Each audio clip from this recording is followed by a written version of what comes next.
कि एक हफ्ते के अंदर अगर घर खाली नहीं किए तो सामान उठाकर बाहर फेंक दिया जाएगा, बलपूर्वक खाली कराया जाएगा। भवन निर्माण विभाग का जो अभी का काम करने का तरीका है, लगता है ऐसे जैसे लोन रिकवरी एजेंट की तरह। लोक जनशक्ति पार्टी के नाम से बंगला आवंटित है और लोक जनशक्ति पार्टी से ही दो पार्टी बनी है।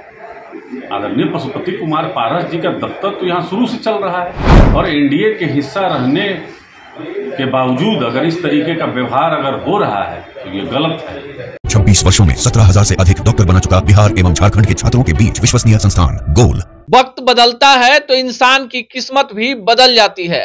नमस्कार, मेरा नाम अनूप नारायण सिंह है और आप सच टॉक्स के डिजिटल प्लेटफॉर्म को देख रहे हैं। बिहार की राजनीति में जो खबर आज सबसे ज्यादा सुर्खियों में है वो है लोजपा के कार्यालय विवाद में चिराग पासवान को मिली बड़ी जीत। जी हां, आपने सही सुना। और आपको बता दें कि जो लोजपा है इसमें बंटवारे के पहले पटना हवाई अड्डे के बगल में एक कार्यालय हुआ करता था जहां रामविलास पासवान की अक्सर प्रेस वार्ता हुआ करती थी। उनके निधन के बाद पार्टी दो भागों में बंट गई। पार्टी का एक भाग राष्ट्रीय लोक जनशक्ति पार्टी के नाम से जाना गया तो दूसरा भाग लोजपा रामविलास के नाम से। जो राष्ट्रीय लोक जनशक्ति पार्टी थी उसके नेता थे पशुपति कुमार पारस, जो रामविलास पासवान के छोटे भाई थे। उस समय के सांसदों के जो दल थे उनमें से 5 सांसदों को लेकर वे एनडीए सरकार में गए और उसी विभाग के मंत्री बने जिस विभाग के मंत्री रामविलास पासवान हुआ करते थे। भतीजे चिराग को वनवास मिल गया पर चिराग ने हार नहीं मानी और बिहार में अपनी ताकत बढ़ाई। 2024 के लोकसभा चुनाव में चिराग के प्रभाव को देखते हुए बीजेपी ने ऐसा गेम प्लान सेट किया कि एक ही दाव में चाचा चित हो गए। यानी चाचा पशुपति कुमार पारस, उनके भतीजे प्रिंस पासवान, उनके साथ रहे सांसद महबूब अली कैसर, सूरजभान सिंह के भाई चंदन सिंह का पत्ता कट गया। पर बीना देवी चिराग पासवान के साथ आ गई और उन्होंने अपनी सीट बचा ली। अब जिस खबर को बताने जा रहे हैं ये पूरा खबर उस बंगले को लेकर है जिस बंगले को सजाया था रामविलास पासवान ने।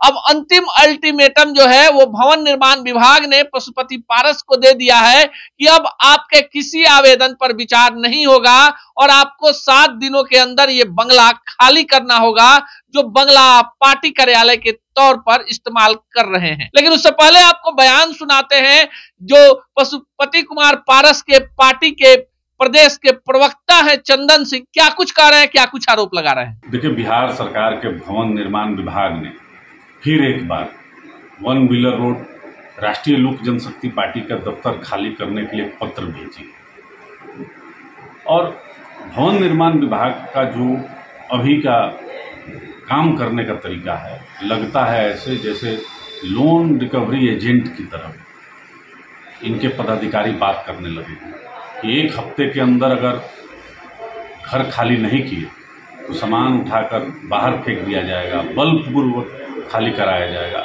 ये सरासर गलत है। देखिए, राष्ट्रीय लोक जनशक्ति पार्टी ने माननीय हाई कोर्ट का दरवाजा को खटखटाया है और कोर्ट जो निर्णय देगा हम उसको स्वीकार करेंगे। यह सबको पता है कि लोक जनशक्ति पार्टी के नाम से बंगला आवंटित है और लोक जनशक्ति पार्टी से ही दो पार्टी बनी है। आदरणीय पशुपति कुमार पारस जी का दफ्तर तो यहाँ शुरू से चल रहा है और एनडीए के हिस्सा रहने के बावजूद अगर इस तरीके का व्यवहार अगर हो रहा है तो ये गलत है। कोर्ट का निर्णय आने दीजिए, दूध का दूध पानी का पानी हो जाएगा। संभवतः 28 तारीख को इसका भी फैसला आ जाएगा। तो आपने सुना, चंदन सिंह सीधे सीधे भवन निर्माण विभाग के बहाने नीतीश सरकार पर आरोप लगा रहे हैं। पर जो बड़ी खबर है वो हम आपको बताते हैं कि इस बंगले से रामविलास पासवान की यादें जुड़ी हुई हैं और ये बंगला अब चिराग पासवान को अलॉट कर दिया गया है। जी हां, चिराग पासवान के पार्टी लोजपा रामविलास का अब कार्यालय होगा हवाई अड्डे के बगल का वो कार्यालय जिस पर पशुपति पारस की पार्टी कब्जा जमाए बैठी हुई है। साथ ही साथ जो खबर है कि जितने दिनों तक नोटिस जारी होने के बाद पार्टी कार्यालय खाली नहीं होगा तो उसका तिगुना किराया भी वसूला जाएगा।